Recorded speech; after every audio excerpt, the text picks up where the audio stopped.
What's up, everyone? Happy Monday. Happy Easter Monday, I think, for some of you, and happy Monday for the rest of the world.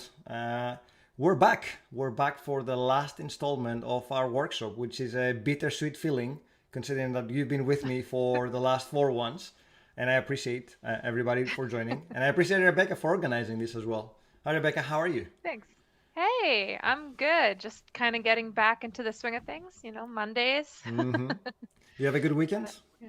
Oh yeah. Went down to Georgia and Oh, 10-hour drive. Yeah, so was down there for a few days visiting some family, so it was good. 10-hour drive straight. Any stops? Yeah. No stops? Just some lunch and then bathroom breaks, that's it. Good weather at Otherwise, least? straight shoot. Good weather? Yeah, it was Yeah. great. It's great. Nice. I usually go there during the winter, Ah, and it's a horrible drive because it's all through mountain terrain and icy and foggy. So this was a nice change of pace. sounds like an adventure to me. Yeah, thankfully got all-wheel drive this round, so also felt much more Ah, confident. there you go. But the tires are the ones that make the difference. Just be aware. Yeah, For four-wheel drive, does not it's always give you it's the full thing that you need with cold it's weather. it's true. It's Right. true. That's the fact. Yeah, but you know, I like how thankfully we that's it. sidetracked the workshop into talking about cars, which is brilliant. Yeah, let's just do something different today, guys, right? Yes, Woo, let's talk let's. about cars and Xbox games because we're just discussing about that before Oh the yeah. show. Maybe Oh maybe we should yeah. turn it into a gaming show. How about that? Oh, Let I'm us know. obsessed with the rewards, like the quizzes every Yes. day. Oh, yes. I tell people about it and they look at me like I'm crazy. I'm like, they're so fun. I learn new things. No, those questions sometimes can be tricky though. I've noticed that a few times. You Couple have, zings. yeah, they try to squeeze you. Hey, we got Savin. He's on the Microsoft Developer stream. Thanks for joining us, everyone. Today, we all hope we had a fantastic weekend. Nice weather or not, it was nice in Seattle. We did an extreme amount of garden work, which I'm happy about it, but I'm not very proud of it because I was so tired yesterday. Just collapsed in my bed and I couldn't move. That's what happens when you're 43. It's like, yeah, we can do all that in one day, and we did, but it came at a price. Oh. Yeah, yeah. Anyway, I got a couple of days off this week, so apparently I was supposed to be off today. I don't know if you knew that, but see, Oh no, I didn't I am know. committed to this Well, workshop. thanks for being I am here. committed. I am Yeah. committed to help you guys learn about identity. That's what it is. Yeah. So now you owe us big time, I guess. No. Not owing. Just let us know how you feel about the workshop. There will be a survey at the end, so please make sure you stay at the end. And today we have a very exciting topic. We're talking about authorization, because up until this point we've been covering authentication, more or less about getting you through the door, like securely accessing a website. But usually it doesn't stop there, or ideally it shouldn't stop there. It should stop at the point where not only do you have the user, but you know what they can do, or at least you have some rules about what they should be able to do based on roles and groups. So that's what we're covering today, which is super exciting. And if you really like this workshop, we will be more than happy to come back and do it again for people that were not able to join. So if you're joining the last one, there's no B2B today. There's no B2C there. But most of the stuff that we cover should be available for B2C. Up until this point, I am afraid that role-based authorization is not available for B2C. So now I'm saying that, but JP has been working on an extension to B2C that will allow you to actually do role-based management, role-based access control for B2C as well. So that will be probably as part of another stream, not on this Reactor workshop. But if you follow us, make sure that you subscribe to the channel. If you follow us, then we will be covering that in a subsequent stream, because I'm pretty sure that JP will be extremely excited and proud to present his baby, which is role-based access control for B2C. But for Azure AD, it's all built in, and that's what we'll be covering today. I hope that makes sense. And yeah, we covered authentication before, by the way. So the previous four streams were covered by, well, we covered the previous basics or fundamentals for identity for developers. Tutti Frutti Wax, that's a fantastic name. what I have to say is that this is specific for the Microsoft Identity Platform. However, some of the things that we're discussing, like role-based access control inside .NET Core, it's built into the framework. So if you are getting roles into your token by another identity provider, then the code component of this workshop will be applicable to everything. Obviously, groups like Azure Active Directory groups that we will be covering today are very specific to Azure Active Directory, but the RBAC control is built into .NET. So just so you're aware, some of the work that we're doing will be applicable to any identity provider, but the configuration element at the very beginning of the workshop or at the beginning of each section of this workshop will be specific to the Microsoft Identity Platform. If you don't have an Azure AD tenant, you can very, very easily go and create one by going into the Microsoft developer program. So let me get you the link for that. AK.ms 425. So I think it's learn. Is it learn? No, it's not learn. It's developer learn. I'll find it.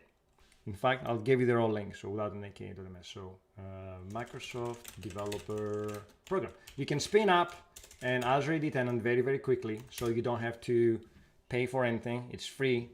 You get the full E5 license, which means that you can do anything you want with Azure AD. You will also have a full permission to that tenant, so you'll be an admin and you can follow along. Anything that we do today and for the past 4 workshops has been free, so you don't have to pay for anything that we tested so far. And it's free to follow as well. And we have everything on YouTube. There will be a link at the end of the workshop so you can see it. If you follow the 4 to 5 show on YouTube, we also have the content there for you.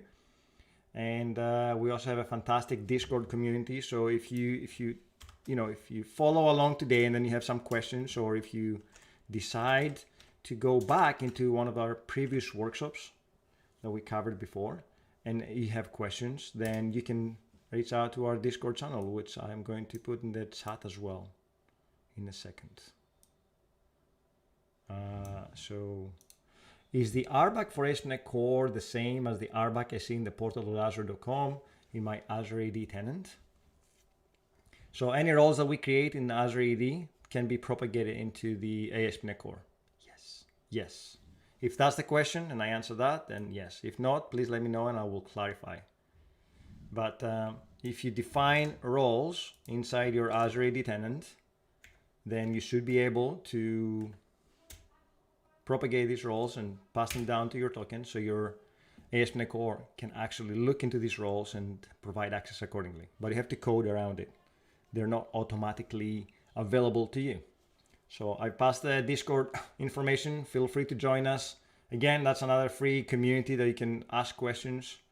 Is the same RBAC that is in Kubernetes? Well, your code, your ASP.NET Core code running inside Kubernetes, if you have configured your authorization in your ASP.NET Core application, then that authorization will be available to you no matter where you're running the underlying platform, whether you're running on Full Metal, whether you're running on App Service, or whether you're running in Kubernetes.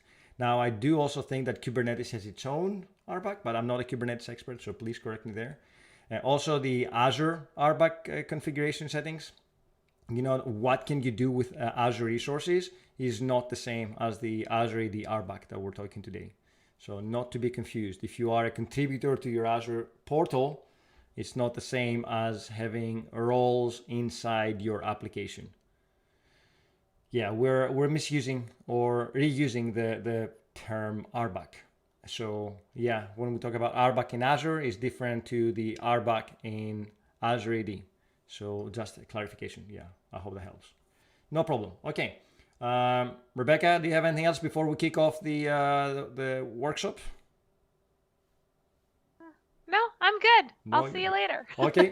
Thank you for doing this. Rebecca will be at the background if you have any questions, and she will be answering comments over there. And then So we'll probably come back to say goodbye to everyone and ask you to fill in the surveys. So please fill in the surveys because it's important to us and her to make sure that everyone is getting what they deserve. And if not, then leave us your feedback. This time, I think we all even offer you the opportunity to provide some feedback. So we improved our surveys. Yeah. There you go. Newer, better survey. Newer, better surveys for newer, better workshops. How about that? Okie dokie. Let's get some coding run. Can we use these roles, users, and groups in notification hub tags to get user-specific notifications sent? No, you will have to code for it. So do you want me on the left or on the right? Let me see. Let's change the visualization there. Perfect. We are here. How long will the stream be? I think it's about an hour and a half. If we blast through it, if you have any questions, then we can obviously stop and talk about them. So it depends. I mean, we have up to 2 hours to complete the workshop, but it's not too much to talk there. So it should be fairly easy. Now, going back to Rocklane's question, you will have to code around your notification hubs to provide that kind of information. Roles and users are not propagated to notification hubs from Azure AD, so I'm afraid that won't work. So you need some different way to, like, you'll need to add some information into your notifications so that you can collect that information at the destination and accordingly work with that information in your app. Yeah, sorry, Rocklane, it's not embedded in there. Hey everyone, so we are about to kick off. This link, by the way, will get you a free Azure AD tenant if you haven't had one, or if it's the first time that you're joining the workshop, then you can set an Azure AD tenant so you can follow along with what we do today. If you've already been here before, then you should probably have an Azure AD tenant already, and we're good to rock and roll. And for today, as I said before, we're going to be looking into users, groups, and roles. So the link for that, I'm just going to add it in the chat so everybody can jump into that straight away. Where can I get joining on Discord? Just hit the link I put above. So it's ak.ms Discord. Just do bang Discord on the chat and you'll see the information. You've been trying to join every week and you can't. Okay, just hit me. Otherwise, just if you have any questions, you can also ask staff on the 425 show at Microsoft.com. This is another channel for you to reach out to us directly. Me and JP are there to help you out. If you can't get us on Discord, then email also works for any questions. Okay. So I hope everybody can see that. We're looking at role-based access control, RBAC, which should not be confused with the Azure RBAC. You know, the Azure Resources RBAC, contributor, owner, or custom roles, which are available to your Azure tenant. The Azure AD RBAC information is, in effect, a mechanism to provide permissions or describing what a user can do in a specific application. And for that, we can use groups or roles to define them. And we'll discuss both options today. We'll also look at why you should be using roles over groups. Up until this point, Azure AD has been very big on group management and group permissions, but moving forward, moving to the cloud era, we want people to use the roles instead of groups. They're easier to work with, they're more human readable, and they're scaling better than just groups. So even though we'll be discussing both options today, the recommended way from our team and from the Azure AD division in general is to use roles for role-based management. And I know that B2C does not have role-based access control, but we have worked on an extension to allow you to do that, a totally separate system. For this workshop, you need some basic understanding of ASP.NET and in fact ASP.NET MVC. If you haven't done them before, if you haven't used MVC before, don't fret. It's not too hard to get started with. Even if it's your first time doing it, all you have to do is just install the .NET 5 tool or the .NET 5 language or framework. So if you've never done this before, if you search for .NET, you can hit this, and then from here you can go into downloads, and we recommend that you grab the .NET 5 branch, download the one for you. By the way, it is available for any platform and any language, and we will be using VS Code as well for our code editor. You don't have to use VS Code, but if you want to use that one, then perfect. Just go into Visual Studio Code or VS Code download and grab the latest download from there. Again, you'll see it's available on any operating system. But if you want to use Notepad, if you want to use some other text editing tool, then that's absolutely fine. As long as you have .NET 5 installed, you can compile and run your application. We don't need anything else for today's workshop. So basic understanding of MVC, even if you don't have that one, the workshop is pretty straightforward, and I will be doing it with you as well. You don't have to worry about finding where things should go, and I will be explaining things along the way, and feel free to ask questions. And finally, as we said, some experience with Visual Studio Code and access to a Microsoft 365 tenant. I have already said that you can grab a free Microsoft 365 tenant at the Microsoft 365 Developer Program. All free for you. Available for eternity. Just go ahead and spin it up. Okay, introduction. Let's go for it. So role-based access control is a mechanism for enforcing authorization. So we said there are two components with identity. The first one is authentication, explaining or finding what the user, who the user is. Right? You come into my website, you need to sign in and access some secure resources. I need to know who you are, right? And I need to, with that information, once you sign in, then I can provide you with a customized experience. But on top of that, I can also find out what you can do. And the what you can do component is the authorization bit. As a friend of ours said before, authentication and authorization are who you are, or who's your daddy and what can he do. Maybe I don't want to know, I don't want you to know who I am. Sure. I mean, if you can provide some fake information, if you're signing in for the first time onto my site using, say, B2C, Bold Bearded Builder doesn't want me to know who he is. And then if that's the case, then I can provide you with a customized experience, and I can provide you with access to my secure resources. So it's totally up to you whether you want to sign up for my awesome website. But if you don't want to sign up, and if you don't want to have access to it, then I'm afraid this is like a standoff, right? So his new email is fully haired, clean shaven destructor at Gmail. This means that, you totally threw me off there. I have no idea who you are. My dad is root and he can do anything you want. Obviously, if you sign in users with admin permissions to your apps, we'll look at the admin roles, for example, then they have more information and they have more capabilities, but you have to code around those as well. Just because you belong into a role, it does not mean that you automatically get access to everything in the application itself. So you could be an admin inside Azure AD, but that doesn't mean that you're an admin in the custom app that we're developing. And that's the whole point of having two different systems to provide that capability. Roles are very specific to an application as well, whereas groups are available throughout the whole tenant. So again, different ways to provide fine-tune access to the application itself. Incognito mode, why not? Right, so basic knowledge of OAuth technology and authentication flows, probably not, because we're not going to cover that one too much. If you want to have an in-depth knowledge of flows and authorization code and OAuth 2, we did a fantastic series on MS Learn, and we covered that there. So let me find you the link for that.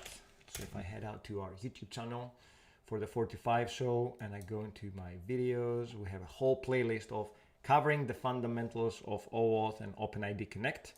So that playlist, I will make it available to you here. Dun, dun, dun. We have about 9 episodes there for you, going from what is identity all the way to building your first application. And the link for that, I will just put on the chat now. Fundamentals, my friends, fundamentals. We don't need them for now, but it is something that you can always go back and look at. This playlist provides everything. And for this one, we'll be creating an ASP.NET web application using MVC, the Model View Controller framework.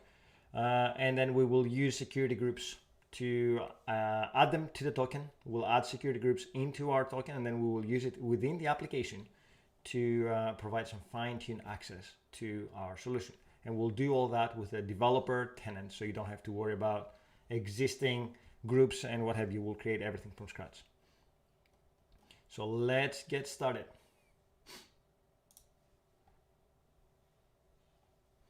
So role-based, we talked about that. We need to provide you with some authorization capabilities, and RBAC is the most popular mechanism, not the only one, but it is the most common one. Obviously, you don't want to write your own code, and depending on the framework that you use, like ASP.NET has it built in. Other frameworks probably have libraries to do that, for example, in Node, but there are cases where you may have to roll out your own code. In effect, you will have to look into the token that is provided to you from the identity system, open the claims, and look into what roles or groups have been propagated down in order for you to code accordingly. So in ASP.NET, you can do it in one line of code, but in other frameworks, it may not be as easy. Hence the reason why I love ASP.NET so much. And the whole point there is that developers don't have to do too much work when it comes to authorization. The whole point is that the application will grant users the ability to do specific tasks based on the groups that they belong to or the roles that have been granted to them. Again, super easy. And we configure all that in one central place. Usually developers don't have to do that. The nice thing is that you probably go to your IT admin and say, we need a specific role for this application, or we need a specific group of users to be able to access this application, and they will enforce it. On top of that, you also have multi-factor authentication and conditional access, which provide even more control on who and when can access your application. And because in Azure AD, all the users are managed in one central location, you can have your admins do all that, and you as a developer only care about the implementation. So in Azure AD, we'll look at how we can add or delete users, how we can create new user groups, and how we can restrict access. That's very important. As you can see here, we have the options to provide access to our application, our custom app, to only our organizational users, like people that belong to Microsoft or people that only belong to your company at contoso.com or wherever you work. Or you can also provide access to people that work outside your organization as well, using external identities, and also the ability to have a multi-tenanted app. So if you're developing a SaaS solution, like let's say GitHub, right? GitHub is a multi, it's a SaaS solution, or Office is a SaaS solution. Office is running at Microsoft, the Office Online is running at Microsoft servers, but anyone with an Office license can sign into their Office 365 tenant and have their own emails, their own set of documents and whatever that are licensed to their company at contoso.com. Roles are a set of permissions and group are a set of identities. Please do not merge roles and groups, I beg you. That's a very good point. Yes, thank you. Although you can merge groups and roles by assigning a group to a role, so you can still do role-based access control, you can do role-based authorization, but instead of assigning individual users every time to that role, which can be tedious, especially for a large organization, you can actually assign groups to those roles. So I think what our friend here is trying to say is that I suspect that in your code, you shouldn't be doing, yeah, SharePoint is a bit of a mess. I agree. But then SharePoint is a bit of an extreme. However, what I'm saying is that in your code, you don't want to have tokens that include both roles and groups, especially with the limitations that come with the groups. I will discuss about the group propagation and the upper limits and what have you. Can you say a few words about the difference between roles and groups and when the use of it makes more sense similarly? Yes, please don't use groups. How about that? So groups are security groups or distribution groups, and no, I'm just kidding. You can still use groups, right? We don't say don't use groups, but the problem is that the groups the information for groups doesn't propagate well in your tokens. There's also an upper limit. So for large organizations like Microsoft, where I can belong to hundreds and hundreds and hundreds of groups, It means that if I request those groups in the no, JP has not left the show. JP is off today, and also had to do. And even though he's off, he also had to do an important presentation to our division. So he's, in other words, incapacitated. But he'll be back with us on Friday when we do our show. So he decided to let me drive solo. Hopefully, I'm doing a good job because I think people are missing JP. So groups are good, but the information that you get in your token for groups is not as readable. So you end up with a GUID. And if you need to find the group name, then you need to do another call into the graph to say, I want to get the name of that group. So all you get is a GUID that doesn't really tell you much about the groups that the user belongs to. The other problem with groups is the upper limit of groups that we allow you to propagate down with the token. And since I work in a large organization, in most cases, all I get is a link to the graph to say, this is where you can find all the groups that the user belongs to. So as a developer now, you have to code around this limitation. You have to think about the challenge of the token comes down, it gives me a link to all the groups that the user belongs to, so I need to go and get them. In SAML tokens, you only get 4 groups. In ID tokens, I think you get 250 groups, which is a big number, but at the same time, we need to keep the tokens small, and using groups is not ideal. So the challenge there is that groups are not as user-friendly or developer-friendly, if you want to call it. And because that information doesn't propagate well, we try to avoid them. Also, they're fairly arcane in terms of authentication and authorization. So we prefer to guide developers to role-based access, where if you define a role, an application role, you can assign as many groups as you want, and then your code can be clever enough to just look at the roles. So you can say, if this user, which is part of a specific group, belongs to that role, then they can easily access that. Thanks, that makes a lot of sense. You're welcome. Roles at the enterprise level. Well, groups are the enterprise level, and then you can enable the role, so you can enable the requirement for a user to belong to a role in order to access an application. And that is very important because you don't want information to be leaking. We had scenarios in the past where users that belong to an organization were able to access financial data in financial apps because there was no restriction on role access control. So to put it bluntly, let's say your HR system should be only accessed by people that belong into the HR role.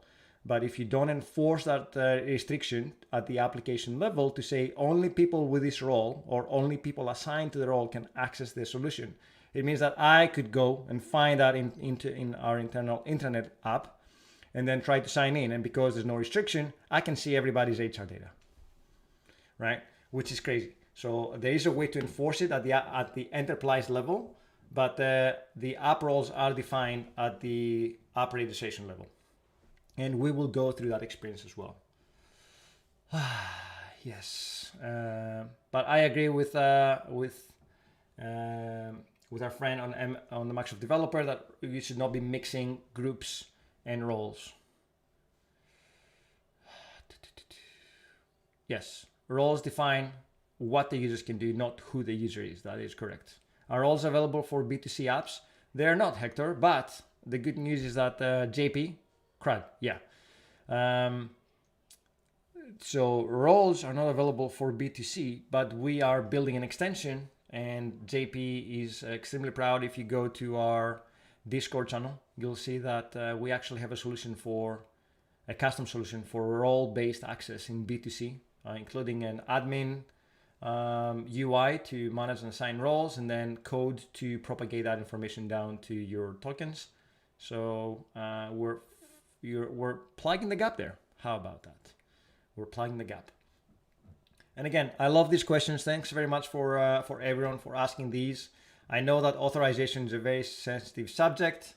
Please open up a debate forum and let's all chime in. Yeah, on Discord, please jump in on our Discord channel and let's have a chat. We can either have a separate solution, or a separate channel to discuss that, or you can use a general channel to bring your thoughts and ideas. Yes. Oh, sorry. The Discord bank does not work on the Microsoft developer, so let me just add the link there for you. Exagate. Exagate IO. Man, it's hard to always pronounce these names. You guys are so clever finding out clever names, and then they always trip me up. Okay. All right, I like that. Executable. Nice. So following down with the course over here, obviously, it shows you how to go and create these, which will be part of the exercise itself on how to configure them. Now, you'll notice that we have the user assignment required down here. That's very important. This is the one that we've been discussing, and this is what Hector, I don't think it was Hector, it was Daryl. Well, let me see. Where was that question asked? Maybe that's something I covered myself. So the user assignment required is very important. By default is off, which means that even though you have roles, anyone that is part of that tenant has access to your application. You want to make sure that you restrict that, especially if you're dealing with sensitive information. So turning that on will do that, and then you need to assign groups and roles to the information. And then we'll use we need an app registration, obviously, to configure the code and allow access to a specific web app. This is what it says here. And the Azure AD registration, that's boilerplate stuff. We'll do them as part of the exercise, so no need to explain this here. If you are capturing tokens for other APIs, you also need a client secret. And if you're not using the implicit flow, which is the default for now for .NET Core, then you don't need a client secret. But if you're not using implicit flow, if you are using authorization code with Pixie, then the client secret is required as well to allow you to authenticate, because we need to secure that. The Azure AD configuration, which comes as part of the Bootstrap, the .NET New experience, will provide you with this information over here, sans the client secret. So we will see that as we develop our application. And then as part of the first exercise, we will actually go and grab the claims from the token, and those claims will map to groups, which we will configure to come down as claims. By default, groups will not come down with your token. So you need to configure your token to propagate that information down in your ID token. Just so you're aware, it's not a default experience. So let's go and hit our first exercise here. And for that, we need to start at the Azure portal. So let me close this one and close this one. I think I have my Azure AD portal already in place. Let's put them on the side. Whoa, too many windows here. And I'll make this bigger. Okay, so if you want to sign into your Azure AD portal, you can either go to azure.portal.com or aad.portal.azure.com. And you can either provide the tenant name or the tenant ID if you know either, or if you don't know any of them, you can just go like that, and then it will work out which one you need to sign in. Now I'm already signed in, hence the reason why I know, or it knows where to go for my stuff. And then once you come into the portal, the first thing you need to hit is the Azure AD. You can extend that, Azure Active Directory, so we can go straight into our Azure Active Directory. And that's what it says here. So now we need to create a new registration. So under app registrations. Hey, hi Caprino, hope you're good. Are you going to show us how to make groups propagate within the token? Yes, we are. That's part of this exercise over here. So please follow along as we go through and ask your questions. We need to create a new registration. We'll name it user group role. Okay, user group role. Will support only users in this directory. So it's a single tenant app. And then we just need to register. There you go. Microsoft Developer, can you please show us how to add social logins on Azure AD? This is part of the external identities. I can point you to a link, but we can't do it today as part of this. So you can have external accounts or external identities being guests to your tenant. And when you create new users, you can also invite users outside your organization to join with a specific subset of permissions. So guest accounts in effect. But By default, your Azure AD accounts will be managed by your IT team, and you need to be part of the org to work with certain stuff. Inviting and creating new users with external identities, it's a separate kind of subject. So either hit me on Discord, I can point you to the links, or send an email to the 45show@microsoft.com and I can help you with that. But let's try to stay on the scope because we have limited time. Hope that helps. Yeah, no problem. Just look for Azure AD external identities. That's the terminology we have right now for these things. So now that we have our app registration, we need to say what kind of app we're going to use to sign in the users. What is our intent?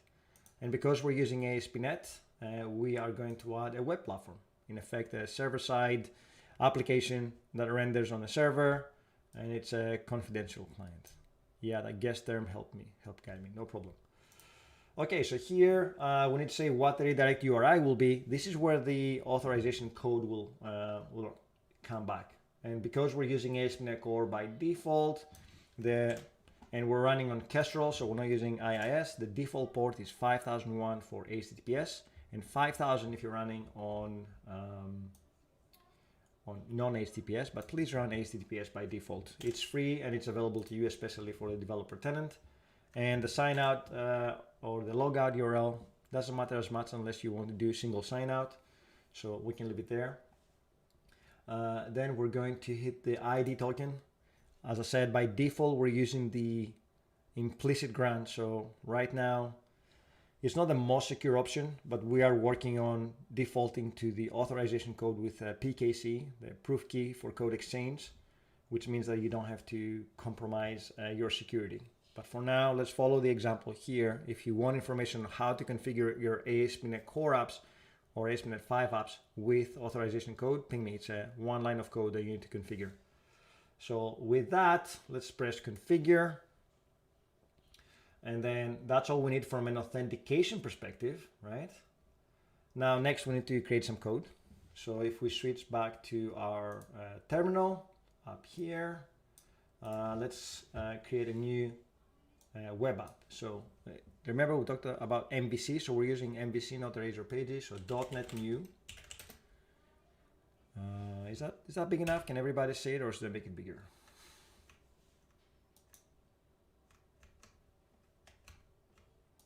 Interesting. Oh, everything froze. Oh no. Okay, it's unfrozen now. Trying to make it bigger so everybody can see that what we're doing. Okay, so .NET new MVC for our MVC. Okay, cool. Thank you. I can't pronounce that. You need to tell us. Saigensi? Man, people are like, no, he's ruined the name. I'm out. Make it bigger. Okay, thank you. Thank you, love code Miko. We'll make it bigger.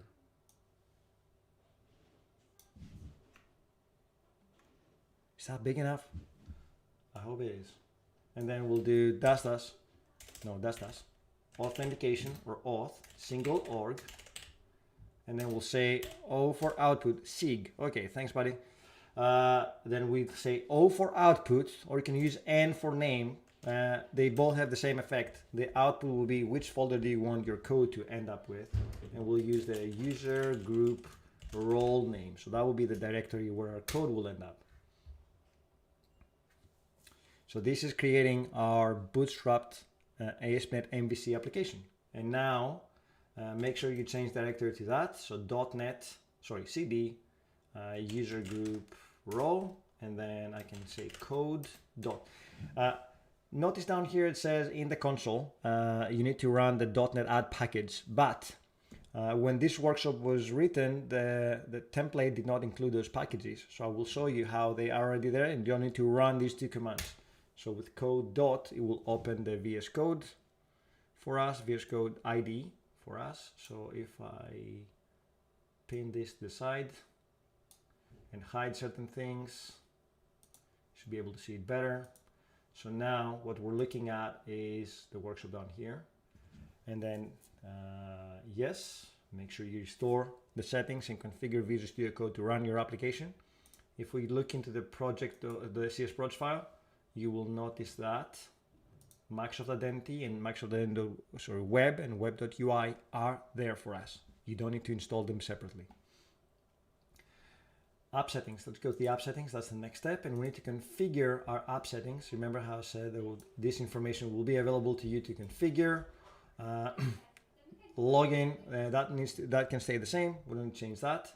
The qualified domain needs to change. So here we have cmatcast.onmicrosoft.com, and I will show you where to get that information from your Azure AD tenant. So if we go into our Azure AD, and if we go to overview, no, we can go here, and at the overview, you see that this is the primary domain over here, so you can grab it from there. It will also be up here as well. Usually it is up here, but I think the fact that I have zoomed in and I have half the screen doesn't work as well. Hey BSD guy, thanks for joining us. And then let's go back to our app registration because we need that one now. We need to get that information. So click here, and then it was groups and roles. By the way, if you're using Azure masking extension, it is not working. I'm not for this one. I'm not masking it. But you're right. Although the tenant ID is not sensitive. Is sign-in OIDC hard-coded into the ASP.NET Core? It is indeed, yes. It's part of the Microsoft.ident.web, which means that if you don't provide that endpoint, it will break. I think there's a way to override that in the startup.cs, but there's no point because this is an endpoint that is expecting the authorization code and tokens to arrive. So I don't see why you would need to use it. It is hard-coded, by the way, yes.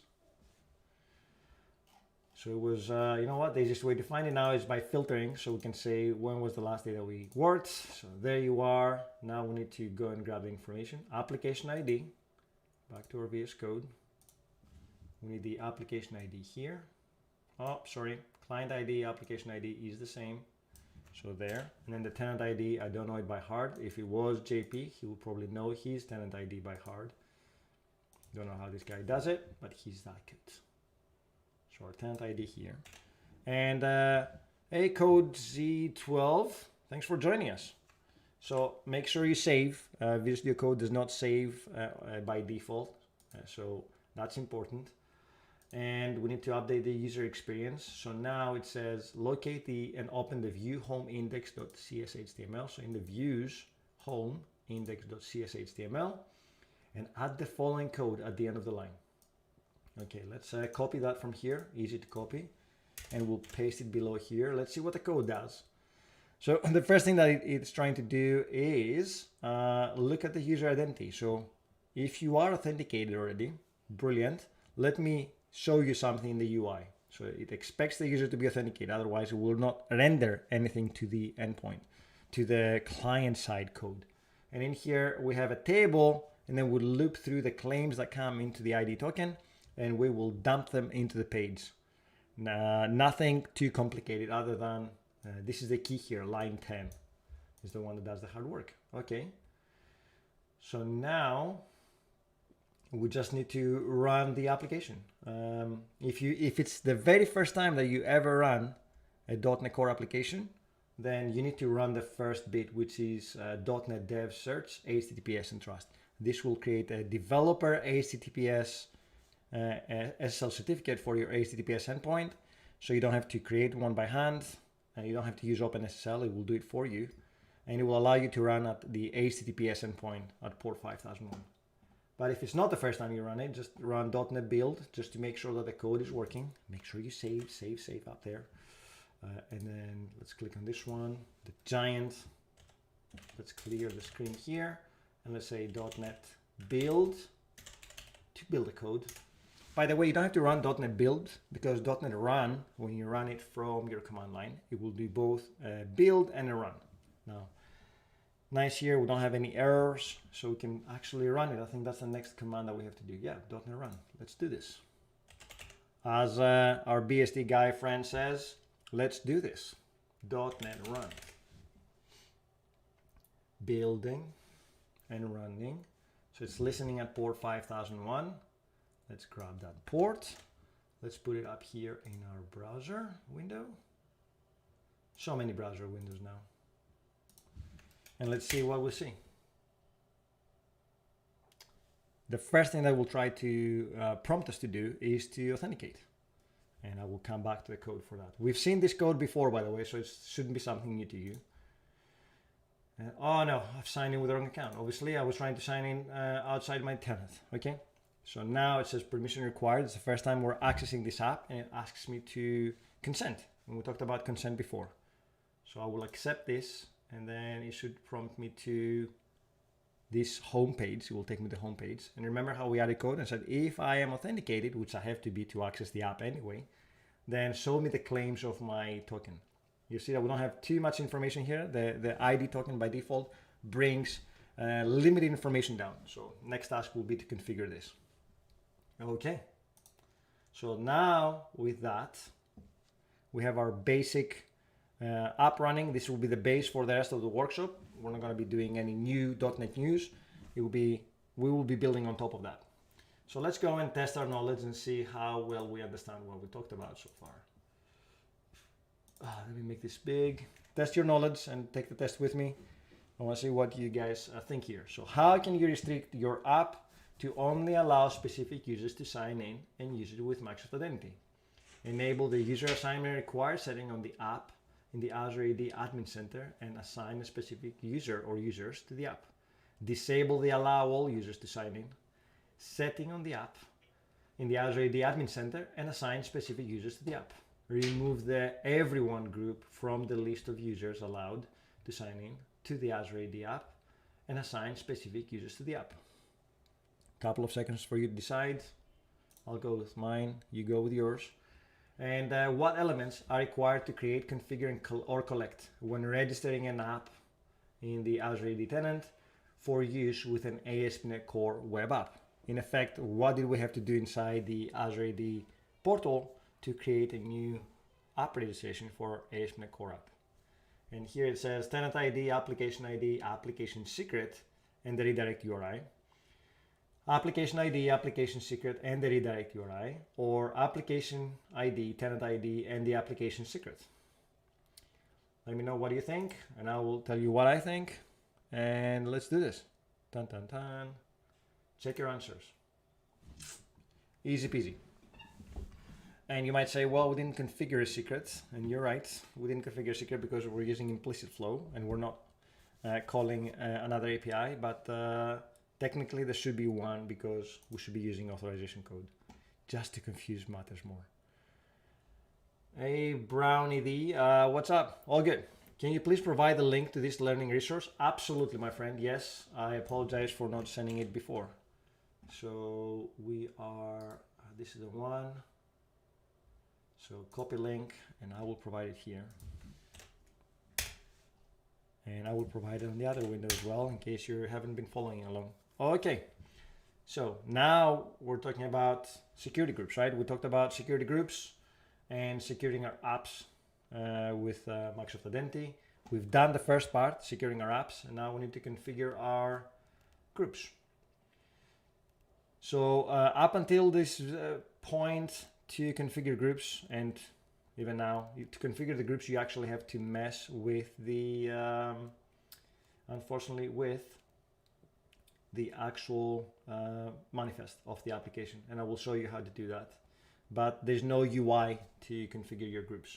So we'll do it through the app manifest, which is a little bit of XML code, and then we will change the code to look into these claims, to look into the groups and say, well, if the user belongs to that group, this beautifully crafted GUI, as you can see here, then I will allow access, or I will do some business logic in my application.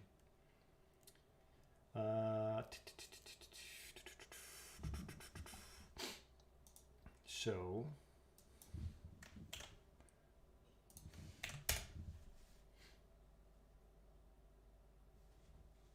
just give me a second.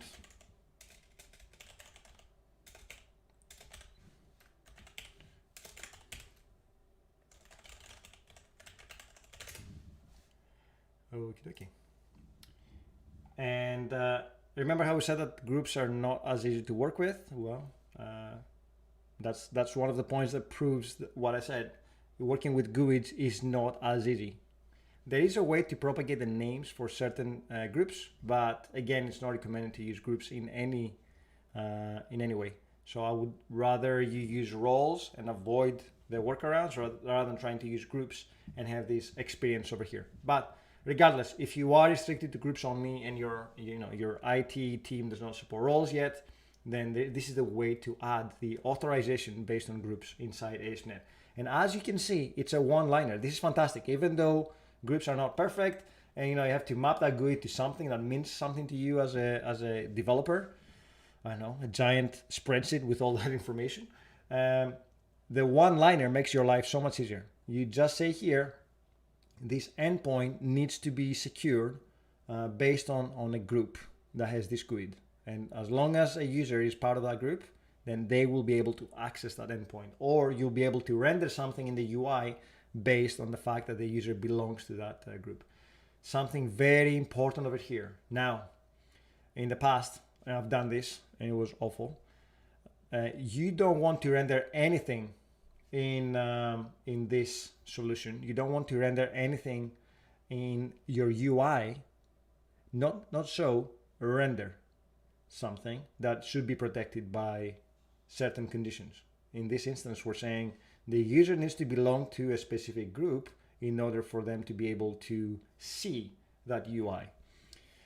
What I've done in the past was I would hide the element from the UI based on that permission.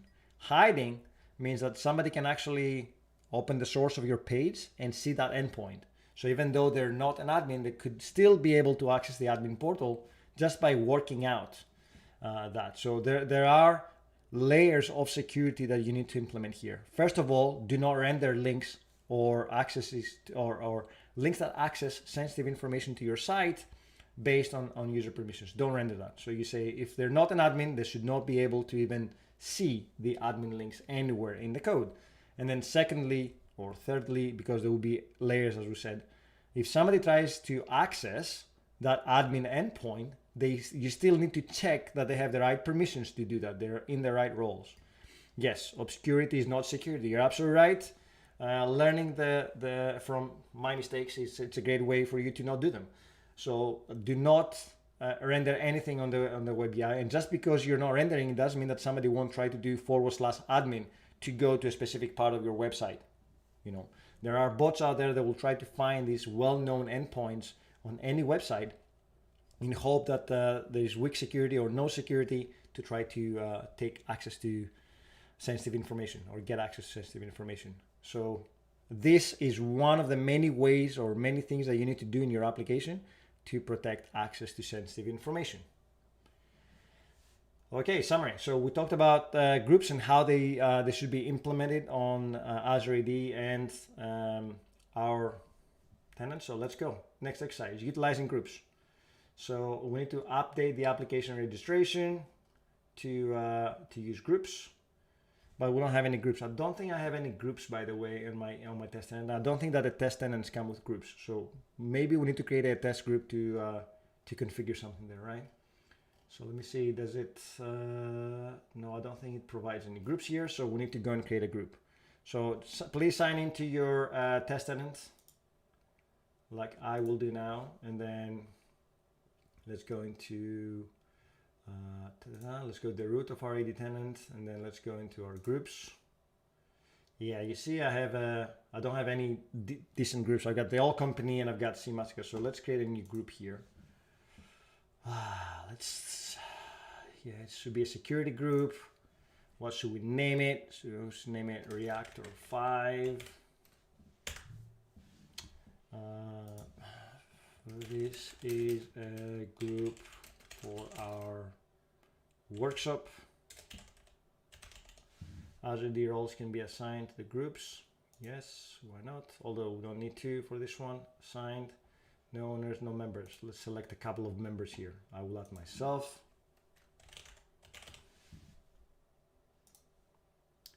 Select that one, but you can also add more. So you can have Adele and Alex. And let's put, so these are all test users that you get for free with your Microsoft 365 tenant. So it's all fun. And we can select them and then create. Creating a group to which Azure AD roles can be assigned and cannot be changed later. Let's leave it off for now. That's the default anyway. Members, okay. No owners. Let's make me an owner just in case I need to change something here. There's only one Christos in my tenant. There can only be one. And let's create that.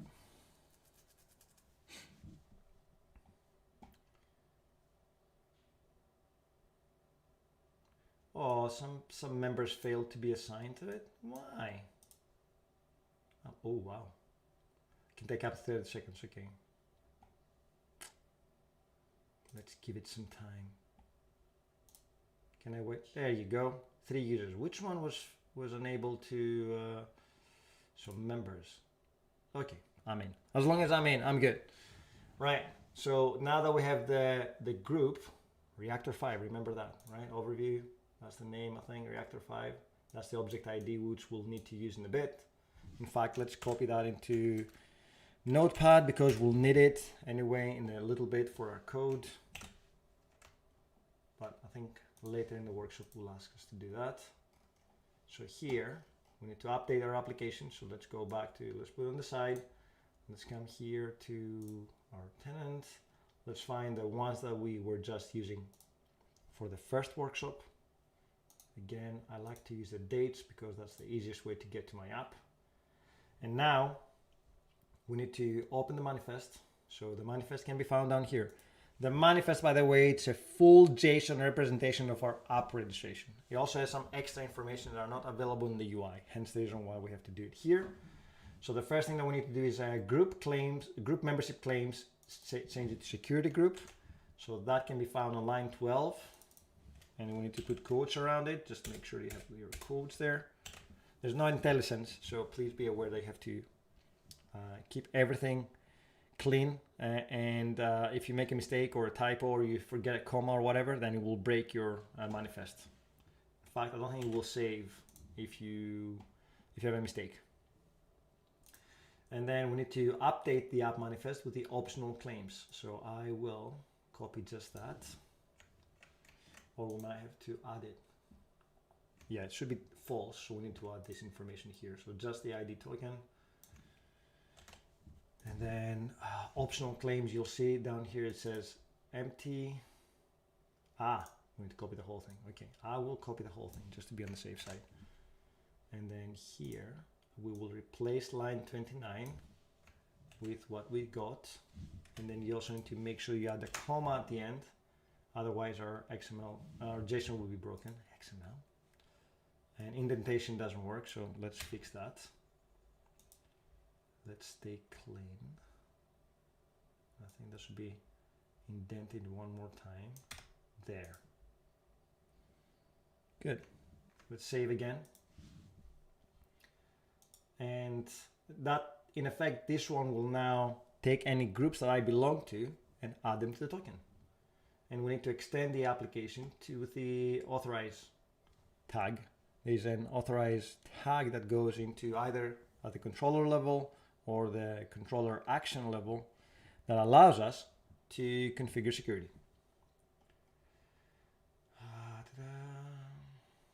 Create a product viewer group. Oh, it does say to create one. I forgot about that. It's fine. Let's go and create one anyway, right? Let's do that. This is as part of the exercise. So in the Azure Active Directory, find the groups. Okay, let's do it again. Groups. And let's create a new group. And it will be security, and we'll name it product viewers. Okay. And then description will be allow users to view products, obviously. Membership types assigned, and owners. Let's select my account again. You should select your account. There. Select that, and then for members, select the user account you selected as a group owner. You can also optionally add more, like we did before. The one and only user. Okay, let's create this one. And now let's copy this ID rather than the other ID. Okay. Let's put it on our OneNote. Just use something that you can store it temporarily. This is not secure information, so it doesn't matter if I show it or not. It's not a secret. And now we need to go and change the code. Okay, let's open up VS Code. So we need to create a new model called category.cs. So let's go into our models and let's do category.cs and add this here. Perfect. Save your file. Then in the model folder, we need to create a new product.cs file or class.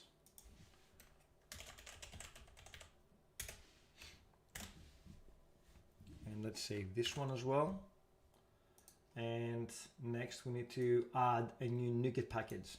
This NuGet package called Bogus allows you to create random data to populate your whatever you need to populate. Usually in this instance we'll be populating something in memory so we can play around with it, but Bogus is a fantastic tool if you want to do some unit testing or integration testing and you need some data very quickly. So with Bogus, it's one of the main libraries by the way, but it's open source and it works great, and I've used it in the past as well for projects. So let's stop the application from running and let's no, I don't want to paste that, I want to paste this. There you go. Make sure you run at the right level. You should be inside your directory. So it downloads the NuGet package for us. Let's clear the command line here, there. And now we're going to create a new helper class to allow us to populate some data so we can see it in the code. So copy this and add the Visual Studio Code in the root folder, create a sample data.cs. So here, let's do here. Let's do it's called sample data.cs. And once we finish the exercise, we'll take a quick break. So I know that it's been an hour. We're going strong, but we'll take a break as well just to get some fresh air, stretch our legs, grab some water, use the toilet if you need to. Is that too much information for the stream? Okay, now we have the helper class to add the data, but we need something to bootstrap it or somewhere to bootstrap that. So inside our startup.cs, there's no better place than this. We need to go into our configure services, and at the very bottom, we need to add the this information over here. Why is that a space? Or is it just me? Huh. This one is in the wrong place. Huh. We have an extra, we're missing a space in our tab or a tab. This one will actually bootstrap our data, so when we call sample data whatever, we can get the information inside our code in one of our controllers. So now let's add a controller and view for products. Inside our controllers, let's create a products controller.cs. Controllers, products controller.cs. And in here, we're gonna paste our code. And just to go quickly over the code and see what happens here, we have the authorize tag, which expects a role.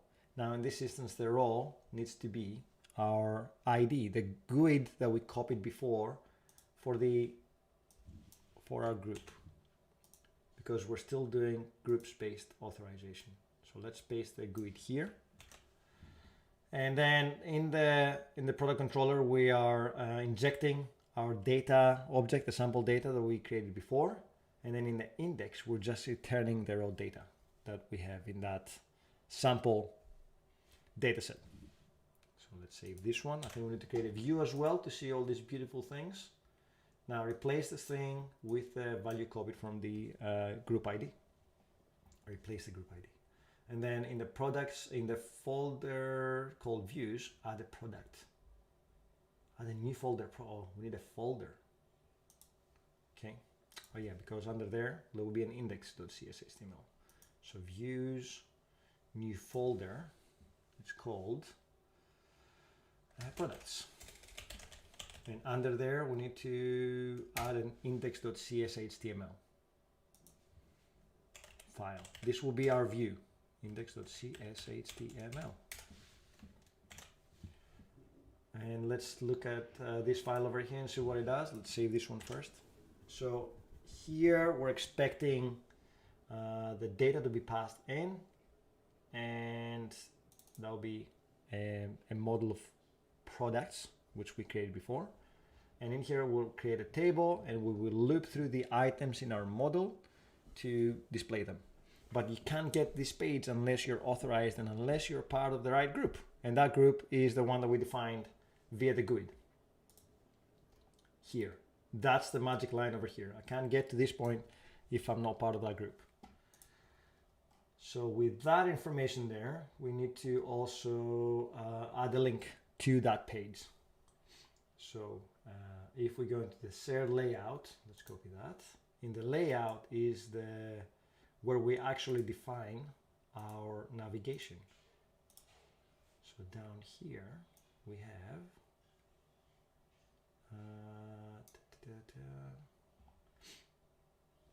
there's links to.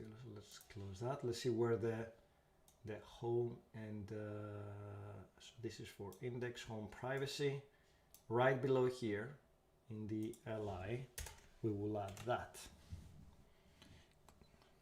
Alt Shift F or Shift Alt F. Do I need to save first? Oh, there you go. Fix it. So S. So in here we'll have the home and I think it's a home, and then you have privacy, and then right next to it we'll add one more. Oh, check this out. We need to update the GUID again.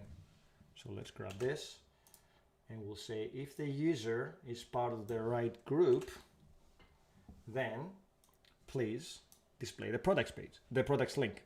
It's very important here because even though we don't have a role, the group will propagate down as a role because that's what we configured in the app registration. So if I didn't highlight that before, apologies, but in the configuration here, in this bit, what we say is that in my ID token, I want you to add my groups or the groups that the user belongs to, but I want you to emit them as roles. So we're still doing RBAC inside our code, but instead of using roles per se, we're actually using groups, which will be emitted as roles. That's important. That's why I didn't have to mention anything about groups inside my code. Okay, I think that's all we need. Is that all we need? Now we have we've done that, and the views, we've added the link, and now we're at the point that we can actually run it. Let's see. Make sure you save everything. So as you can see up here, I haven't saved, so I need to save this one. And then I need to close the files I don't need, so I don't need that, I don't need that, I need that. I don't need any of them. I don't need you. Okay, now let's go here. We're in the right solution. So .NET. Yeah, we're welcome, Daryl. It's important to understand what's happening here, and I think I missed it before, so good thing I remember to go back. So .NET run, more or less. Again, you don't have to run the trust. We already trusted the certificate from the previous exercise. You don't need to build because run will build and run the application as well. So let's skip straight to the point, which is show me the code. Show me the app. It's building, it's thinking about it. Okay, no errors, which is a good sign. So now we just need to hit the localhost 5000. Oh, very important. And I think, wait, we just configured them. Why can we not see them? If we go back into the workshop, which should be here. Okay. Now it will say, because you have already logged in and because you already have an ID token, the application is not going to prompt you to sign in. Obviously, we haven't signed out yet. It will also not propagate the latest information we added to our manifest. So we need to sign out and sign in again in order for us to get the latest information. So let's go and do that. In your application, just press sign out, but do not complete the full sign out. You don't want to go back to Azure AD and sign out. So what we've done just now is destroy the auth cookie that we have in our application, but we don't want to sign out totally. So what we'll do is just go back into our application. You like spaghetti? I like spaghetti too, but it's too early in the morning to think about food just now.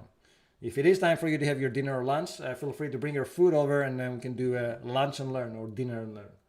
So localhost 5001.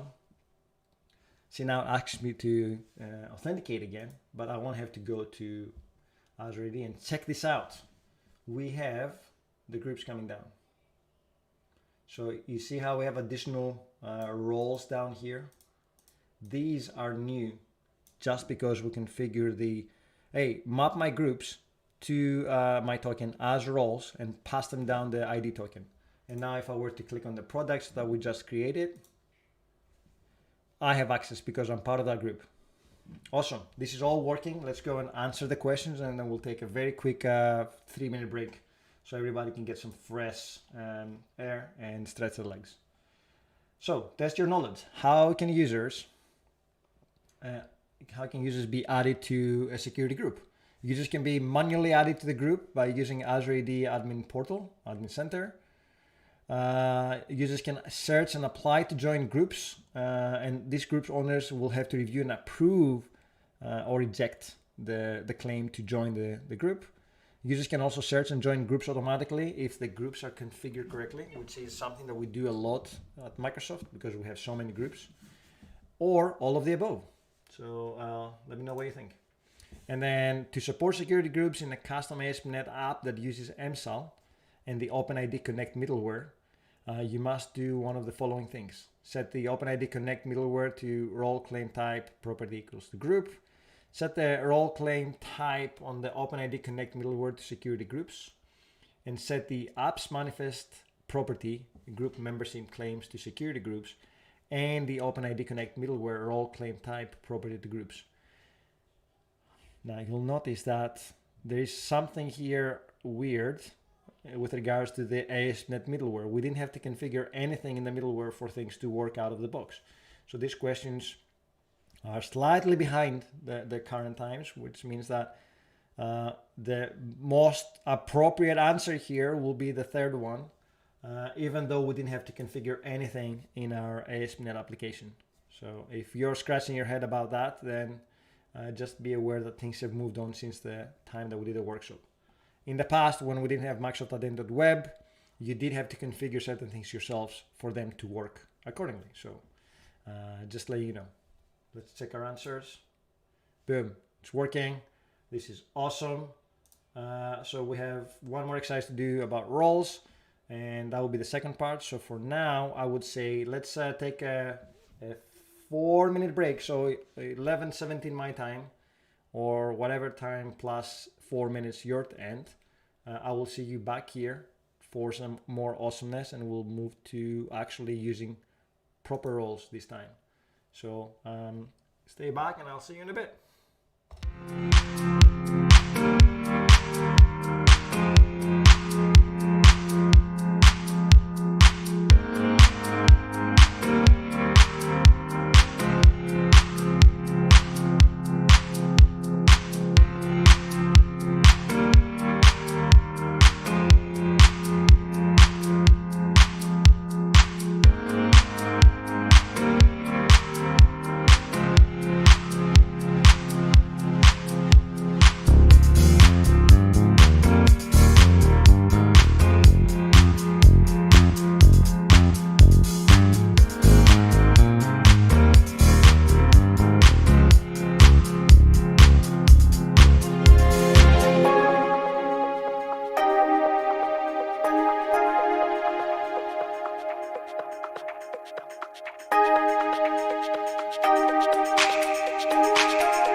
up, what's up? We're back. Part 2. I hope everyone is refreshed and good to go. And now we're moving into the proper thing, which is roles. And I prefer roles so much more. I like them, they're easy to work with, and it doesn't require any code changes.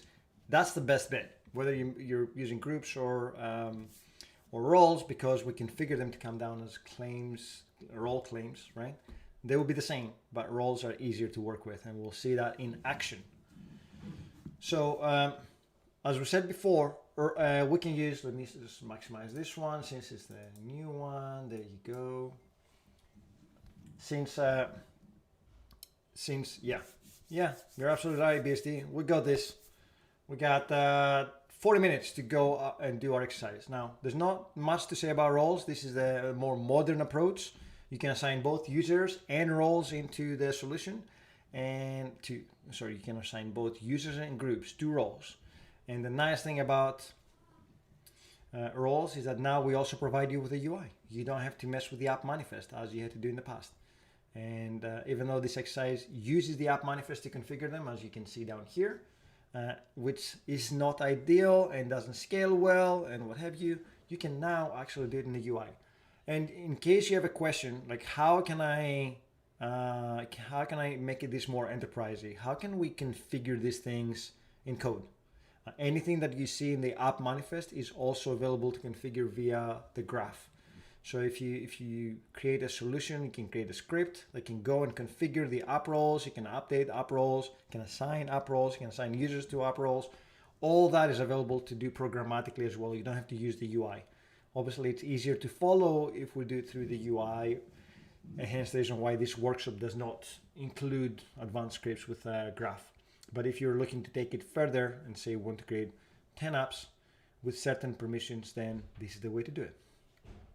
So we configure the app roles down here in the app manifest or the UI, and they become available as part of your solution.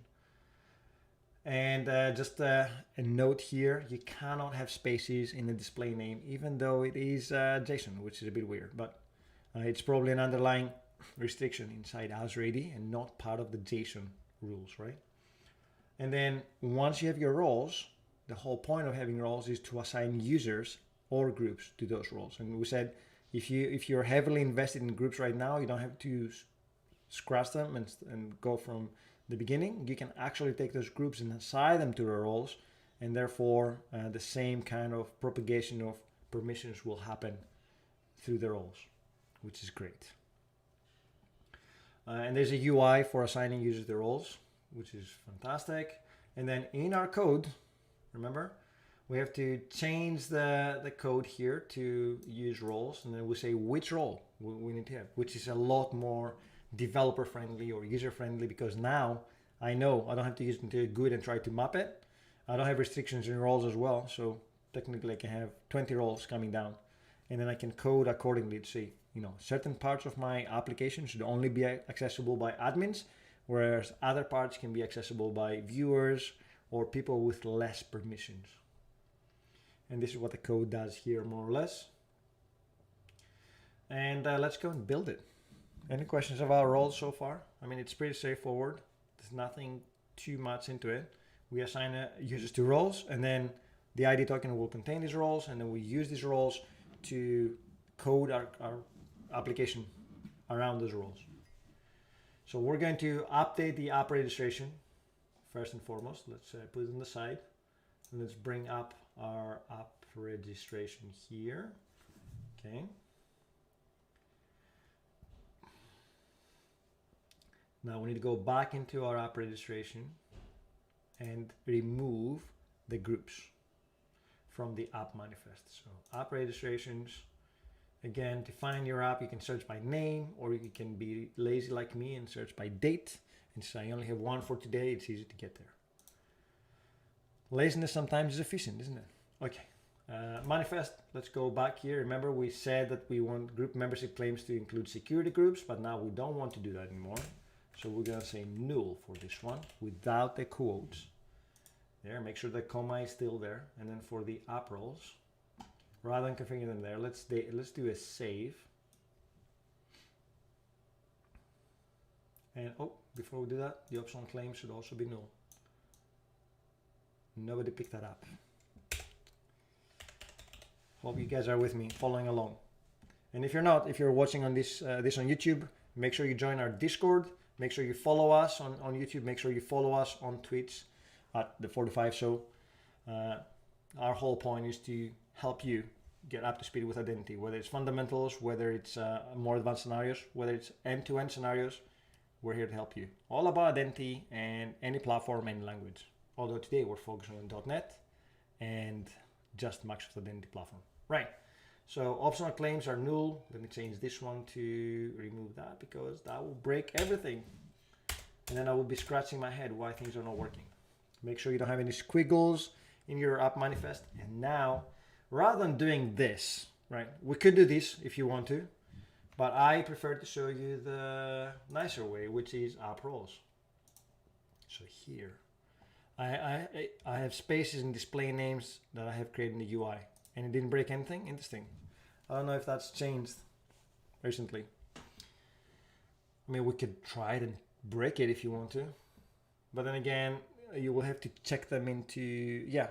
And is your ASP.NET authorization tag using spaces and it's working fine? If that's working end to end, then we're good to go.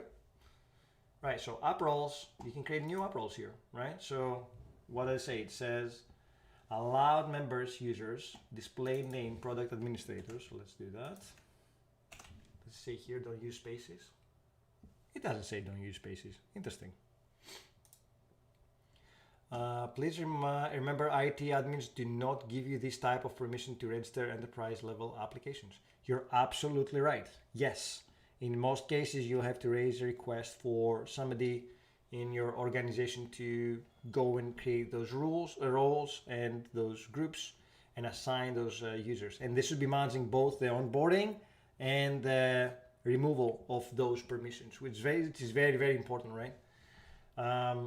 You're right though. We're actually using a test tenant over here. We're creating everything in the Microsoft 365 developer tenant that we created in the beginning, which gives us godlike permissions on the whole tenant.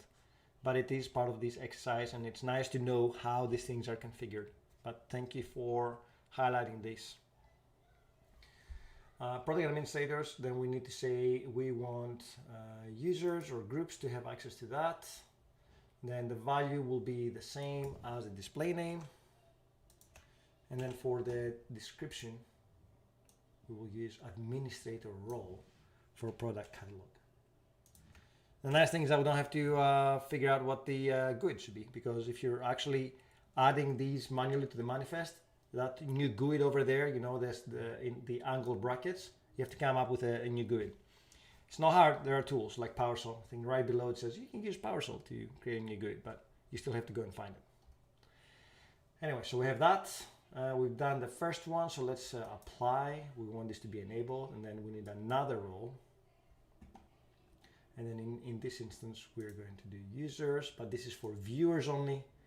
Only people that can view stuff. We don't want things to change.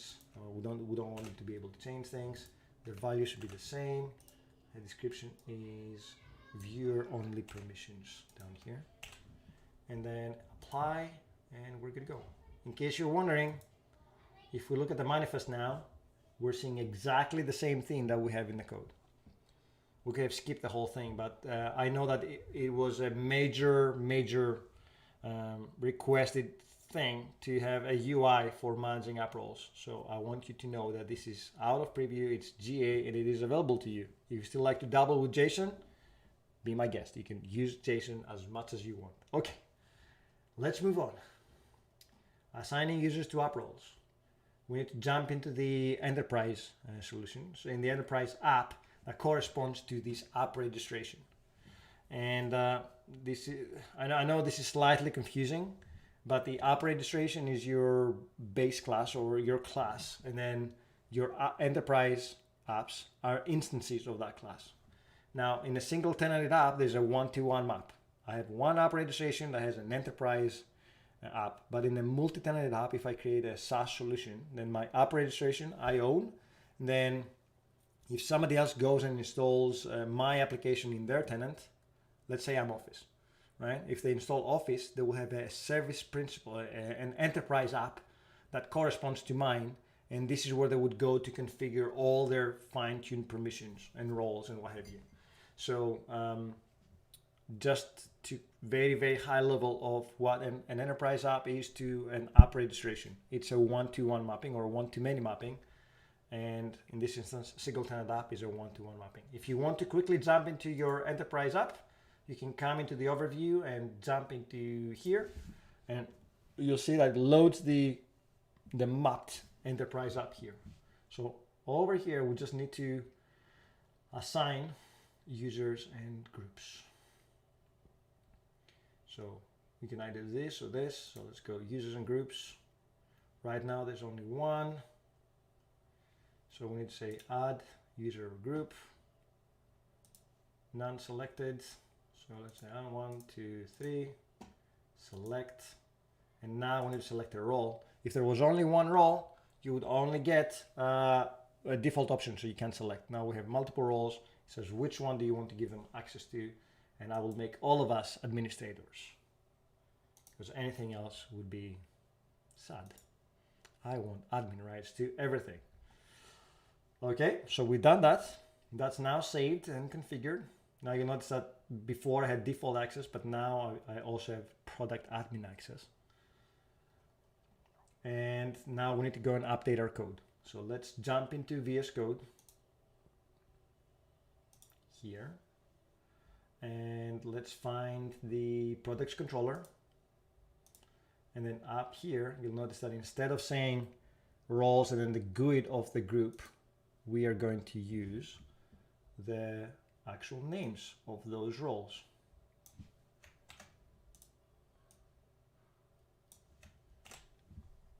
There you have it. And then in the view as well, we need to configure the rule to say that if I am part of either group, then I should be able to access the products link, or I should be able to see the products link. That's even better way to put it. So I think I put, yeah, I think I have way too much code here. And then I need to, there you have it. So in here again, we say if the user is in a specific role, i.e. the product viewers, or the user is in the role of product administrators, then they can actually see the products link and then navigate to that. Now we also need to add a new action for creating new products. So what we're saying here is that if I'm an admin, I should also be able to create products in the application. But if I'm a viewer, I can only see I can peruse the catalog. So let's go. First thing, let's create a new products view model in the models folder. So let's jump to that. Products view model. Product view model.cs. Let's paste our beautiful code. Then in the product controller, we need to add these three things. So let's go back again. Let's add some links, some usings. And then right below that, we have the create. And so we have two actions here. One is for creating for viewing the creation page, and then we have a post. So we have a get and a post, and one of them is for allowing us to view the form and fill it in, and the other one is for posting to that and adding it to our products catalog. And in the index CSS/HTML of the products view, yeah, we need to add that. So here in the views under products index, we need to say I think at the end, right? Folders above the table element, add this link. Okay, we're going above there. What this code does is says if you are part of the product administrator's role, I will provide you with a link to click on it so you can create a new product. Let's save this one.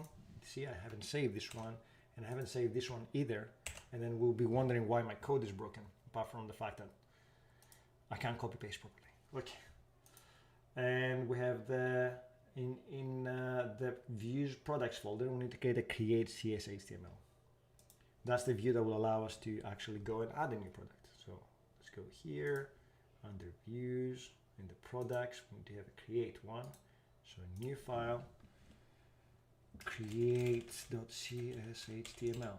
Uppercase, lowercase, doesn't matter, it will map it for us.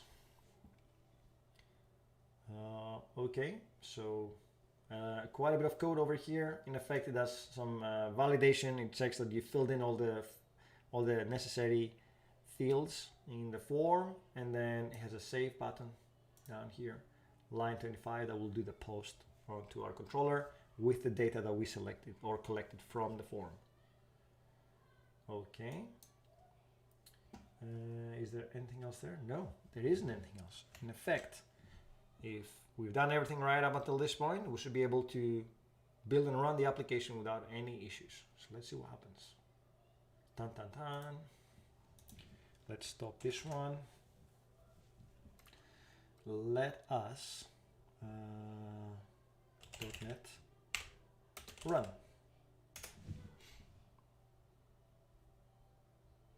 I will also sign out and sign in again, because remember, we already have an ID token sitting there in the cache and it might not have the right information either also. So let's navigate to our page. Let's go sign out. Partially sign out, don't sign out from AD as well. And then if I head back, localhost 5001, it will ask me to sign in again. And now, take this out. We have the role here. I'm a product admin.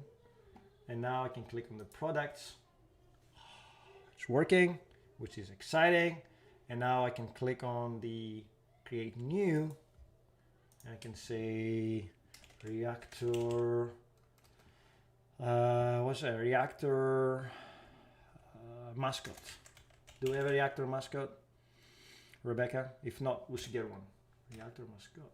Is it electronics? No, it is computers. Computers. It should be gadgets. Save. Let's see. What do we have? Oh, look at that. It's down here. All worked for us. Let me zoom in so everybody can see that. Right.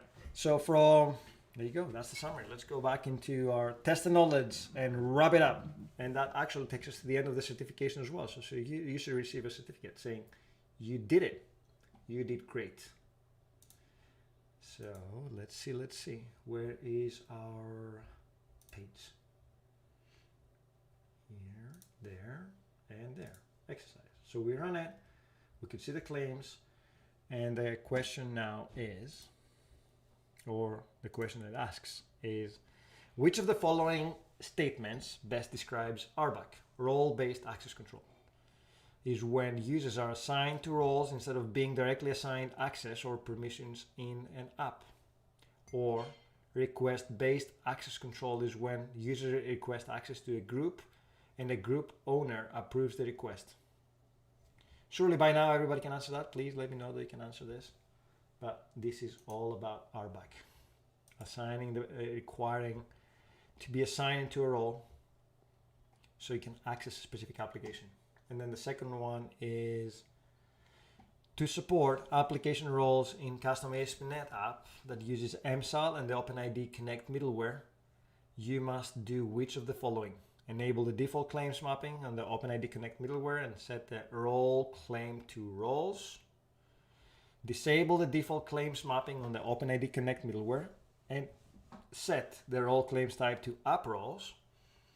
And disable the default mapping on OpenID Connect middleware and set the role claim type to roles.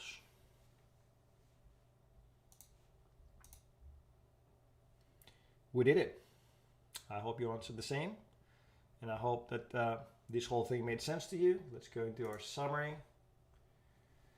So today we'll learn about role-based access control in our ASP.NET apps. As I said before, you could use other frameworks to implement the same kind of logic. It might not be as well built in as it is in ASP.NET, and role-based Authorization in ASP.NET has been fantastic for many years, so this is not something new.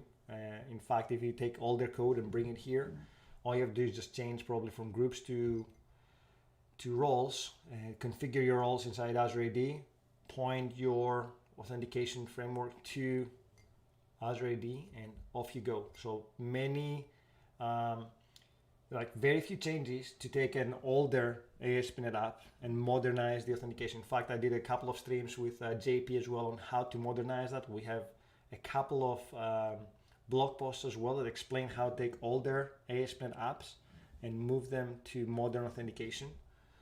And therefore, there are lots of paths, sometimes quite a bit of a manual effort, but it's usually about removing code rather than adding code. With the latest Microsoft Identity Web, you add very few lines of code to implement authentication authorization. As you notice, we didn't have to do anything in the middleware to enable authorization, other than if we look back into our solution. In here, if we go to the index or startup.cs, sorry, you'll notice that we have a couple of things. One of them is adding the authorize filter, which uses a default policy, right? So we want everyone to be authenticated before they access our app, and then we want to use an authorize filter based on our policy, and then down here you just need to have the app use authorization. So all in all, literally 4 lines of code and a tag to configure that fine-grained control, and can even be more fine-tuned and more fine-grained. But most of the effort is actually on Azure AD to provide you with the appropriate settings, and then all that gets propagated down with the ID token, and your code has very little work to do. We talked about groups and roles. Groups don't scale well. They're not good for large organizations, especially for users that belong to many groups, like Microsoft, for example. There's limitation on the information they provide. There's also limitation of how many groups you can get, and it's slightly more arcane and older system for managing access. We recommend everyone moves into a role-based RBAC or role-based authorization, where you assign groups and users to roles, and then your application can benefit from that and provide the appropriate access. This is the end of our workshop. Let me bring, I don't know if Rebecca is still with us. Let me check very quickly to make sure that, no, she's not signed in at the moment, so we can wait for a couple of seconds. I do have a slide to show. It's the necessary slide. Just please do not kill groups for roles. These have their own benefits. Ask AD guys to also kill security groups. Now, I'm not saying kill the groups. They do have a benefit, very important. But rather than using group-based authorization in your apps, I want you to use roles, and they can assign those groups to the roles. I don't have the power, unfortunately, to ask any of these changes, but please feel free to actually use our Discord to provide this kind of feedback, because we can take it back to the product group and ask them based on data. Like if I have hundreds of people asking for the same thing, I think it probably makes more sense rather than me saying, I heard somebody from the stream saying they would like to see that. So the more people that discuss and the more people that vote on these things, then the better it is. And Rebecca is actually with us right now, so let me add her back to our fantastic stream so she can also provide her own messaging. So let me change to that, and then it takes a little bit of effort, you know, every time that somebody comes into the stream. I need to make sure that they are added, because we get dynamic links for these things. And you're back. Cool. You're back. Thanks. Back and better than ever. It's good to know. Thanks, thanks, Christos. This was great. I appreciate, you taking the time and going through this series with the reactor. I really appreciate it. And also JP, wherever he is in the universe right now, for his contributions to past sessions as well. Dropped in the chat for a few of the groups, just our survey. So if you have the opportunity, the Microsoft Reactor puts out a lot of free content. We can be found at www.microsoftreactor.com. Also, You can find us on Meetup. So we have 12 locations internationally, and eventually we will return to in-person sessions. So there's a few, physical spaces there, 12 spaces around the world, but we also are running a lot of virtual content. So I dropped a survey into the chat. If you're part of the Microsoft Reactor community, do fill out that survey. It's brand new. We just got permission to put it out, and you can actually enter in whatever topics and things you'd like to see in the future. So thanks. Well, thank you, everyone. Please feel free to fill in the survey if you like what you saw, if you want to have follow-ups, if you want to have more advanced content, if you want us to take you through different scenarios or do it again. Please do let us know. Join our Discord channel as well for any questions for this course or any identity questions in general. Make sure you follow and subscribe to Twitch and YouTube for content. We put more than 6 hours worth of content weekly on our YouTube channel, and we stream live Tuesdays, Wednesdays, and Fridays at 8 a.m. Pacific time on our Twitch channel. So you can find us there.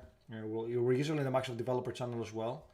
And we appreciate all the support, and we look forward to seeing you later this week. In the meantime, stay healthy, stay happy, enjoy the lovely weather if you have lovely weather, and we will see you soon. And Rebecca, thank you for the opportunity again. It's been fantastic. Oh my God, it's been amazing. No, thank you. And take care, everyone. Thanks, everyone. Catch you later.